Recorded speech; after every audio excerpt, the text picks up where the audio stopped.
पूरे विश्व से संबंधित जुड़ा हुआ विषय है, बहुत ऊंची भावना है, सर्वोच्च भावना है। और इस भावना से कार्य करने वाला, इस भावना को रखने वाला व्यक्ति वसुधैव कुटुंबकम का सदस्य हो जाता है। वसुधैव कुटुंबकम हमारी भारतीय संस्कृति की बहुत पुरानी अवधारणा है कि सारी सृष्टि और 7 अरब की पूरी जनसंख्या उसका पिता है, वो वासुदेव है, वो ईश्वर है। यानी 7 अरब की जनसंख्या हम उसी एक ही ईश्वर, एक ही पिता की संतान हैं। एक ही पिता की संतान आपस में भाई भाई, प्रेम, सौहार्द, सद्भावना से रहते हैं। तो आज का हमारा विषय है कि जगत कल्याण।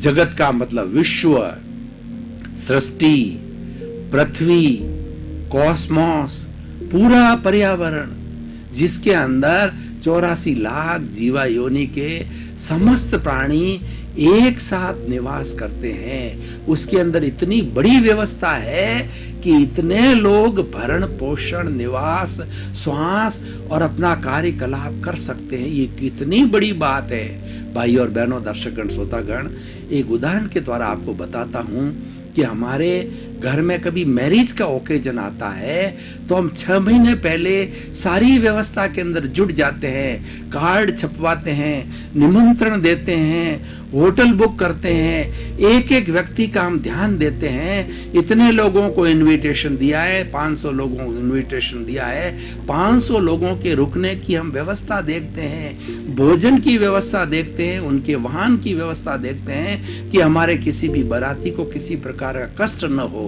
तो भाइयों बहनों, ये तो 500 लोगों की व्यवस्था है।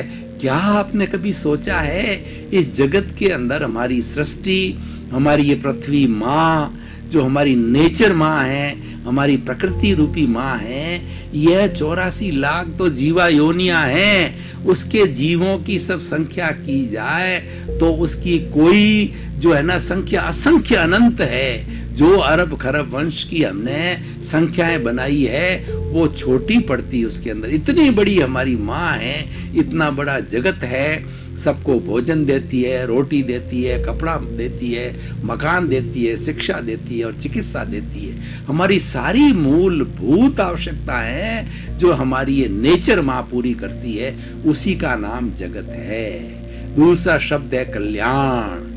इसके अंदर रहने वाले 84 लाख जीवा योनियों को कल्याण का मतलब उनका भला हो, उनका सर्वोदय हो, वो प्रेम से रहें, वो सुख से रहें, वो टेंशन फ्री रहें, वो आनंद के साथ रहें। दर्शकगण, भाई और बहनों, 4 बातें हमारी भारतीय संस्कृति में बहुत ही दुर्लभ बताई गई है। वो क्या है? मनुष्य जीवन का मिलना अति दुर्लभ है।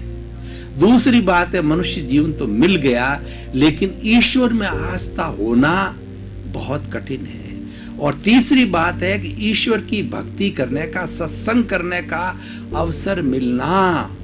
और चौथी बात है, हमने सत्संग भी कर ली लेकिन ईश्वर के अंदर आस्था होना, वो ईश्वर की वाणी को जीवन में उतारना।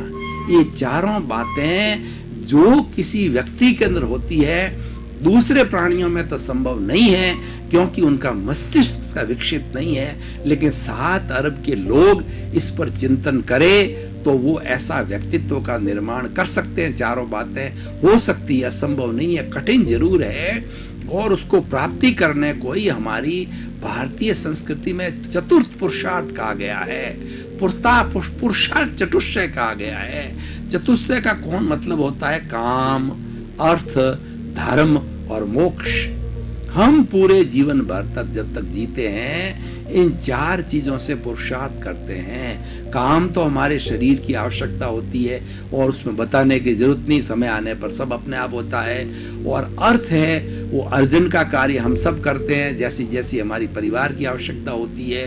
अर्थ के बिना काम नहीं चलता। लेकिन जो विशेष पुरुषार्थ का काम है वो धर्म है। धर्म का मतलब जगत कल्याण करना।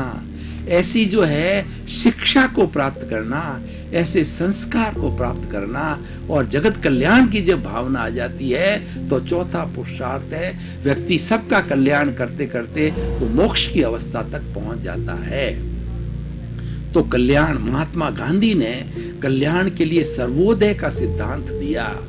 महात्मा गांधी का जो हमारा भारत है उनका चिर ऋणी रहेगा कि उन्होंने पूरा जीवन जो है वो भारत को अंग्रेजों की गुलामी से आजाद करने के लिए पूरा जीवन लगाया, और हमको सत्याग्रह के द्वारा, अहिंसा के द्वारा, सत्य पर अटल रह करके अगलों को मजबूर किया कि अंग्रेजों भारत छोड़ो, और उनको सत्याग्रह के माध्यम से उनको भारत को छोड़ना पड़ा।